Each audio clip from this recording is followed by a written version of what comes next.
Mark Meldrum, Meldrum's Monster Garage, and a little midweek report out here. As you can see, the 69 Chevelle cobweb car is coming along quite nicely. Pretty much just wrapping up little details here and there. Things I've been working on. I told you I got the gas tank in, the car's running, driving around the block.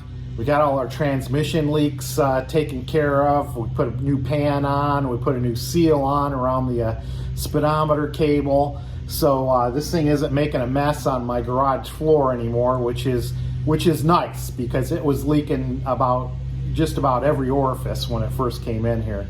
So I'm very pleased about that. Tonight I'm trying to get all the gauges back working. We got the tachometer working. Got the oil pressure gauge working, but one thing that's been nagging me has been the water temperature gauge. This car came with idiot lights from the factory, but over the years, Michael added in all the extra gauges, like we got the pressure for the air shocks, and that's another thing we got fixed and working right. We got a little pump in the trunk on this car to keep the air shocks pumped up, which is quite handy. And like I say, all the other gauges are idiot lights, but we're nagging gauge has been the water temperature. Mike sent the car over here with a couple different gauges, and either the sending unit was bad or the tubing for the mechanical gauge, I don't know if it's got a break in it or whatnot, but the one we've got in here right now is not working, so went ahead and ordered another temperature gauge with a sending unit, and we're going to replace that tonight and take you along for the ride. Okay, here we go. All right, so here we are. The temperature gauge is on top of the engine. This is the sensor, and it goes. It takes a tube back to the engine compartment where we are going to read temperature. Like I said, this one is not working properly, so somewhere in this line there may be a break or a kink or something in the capillary tube that prevents this mechanical gauge from working. So you can see it you pull it out of there, it's kind of tight in there. It's got to be tight so it makes a nice seal. Goes into this fitting, and of course it's on the top of the motor, so it's above the fluid level, so I don't have to worry about fluid squirting all over the place. As opposed to if it was in the cylinder head here, you know, the fluid might come squirting out when I take the sensor out. So yeah, let's take this out and put the new one in. All right, didn't want to move the camera around, so nothing fancy here.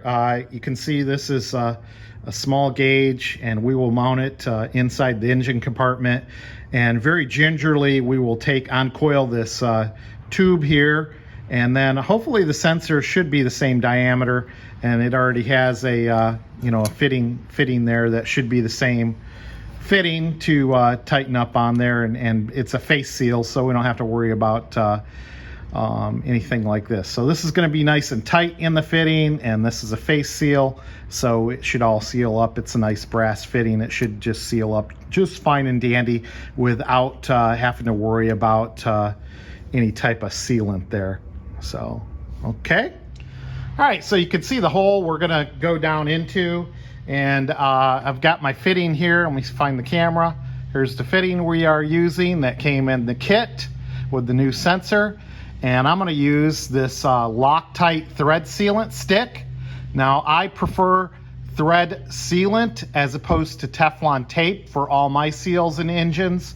I always worry about Teflon tape getting caught in the engine somewhere. It gets kind of stringy, and it could get caught in an oil pump and kind of gum things up. So I always prefer to use some type of thread sealant. This is cool by Loctite, comes in a stick, and you know, it's just like a lipstick here, real easy to apply. I'll do the rest of this off camera, but remember, on pipe sealants, you're sealing on your first two threads. All right. Now this is where my expertise helps out a lot. I'm a mechanical engineer. I have been working in with fittings my whole life. It's kind of specialized in hydraulics. So yeah, with pipe threads, you want to make sure you get the first two threads is the most important threads as far as sealing goes. Now this appears to be like a steel fitting, and we're going to go into that aluminum housing. So it's a bit of a feel when you tighten that up. I've cracked aluminum manifolds before putting these fittings in. I felt very foolish. So you want to get it tight to make it so it seals on threads, but you don't want to go too tight to the point where you're going to crack the aluminum intake. So I'll get this fixed up and show you the next shot. All right, so now we've got the fitting routed through the firewall, and be careful, like I said, be careful not to kink this. There's a copper tube inside there. Very carefully bend this and send it down, the sensor down into the fitting there. And then like I said, this is a face seal, so looks like it's about a 5/8, and we're gonna tighten that up. And I'm not gonna over tighten it, just enough to where I think it'll seal, and then we'll be set to go. So we'll give this a little more crank. I don't want to, got a weird angle here, so kind of be careful. All right, I feel that's good enough.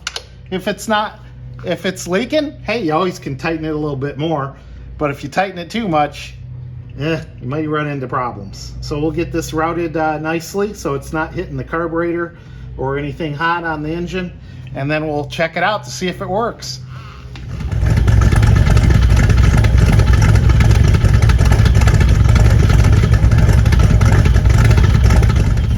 All right, we got everything hooked up, and as you can see, the temperature gauge is coming up quite nicely.